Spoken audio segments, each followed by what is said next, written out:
Hello TopSpot members! So for today's video, tuturuan ko kayo kung paano mag-file ang ating regular overtime. So si regular overtime po is yung excess na po ng 8 hours. So kung tayo ay naka 9 hours sa store, magpa-file na po tayo sa ating mga ESS account ng ating regular overtime. So first, log in on your ESS account and then hanapin natin si application. After clicking the application, hanapin natin si all and hanapin natin si overtime. Click natin sa overtime and then click si new.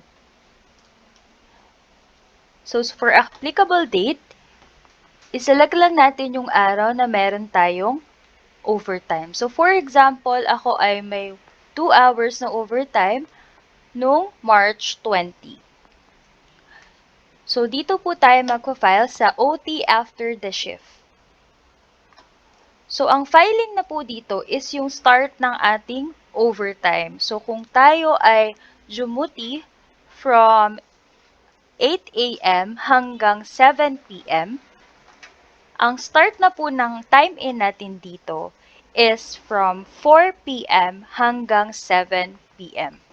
So, make sure lang na tugma po yung applied hours na nakikita natin dito. So, after selecting the time in and then time out, maglagay po tayo ng reason and remarks. Make sure lang na huwag nating kalimutan ang maglagay ng reason and remarks dahil hindi po tatanggapin ni system kung wala tayong reason and remarks. So, maglagay lang tayo ng reason.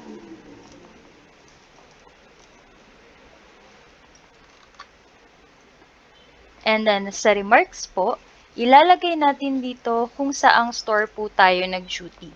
After typing or mag-input ng ating reason and remarks, click natin si submit.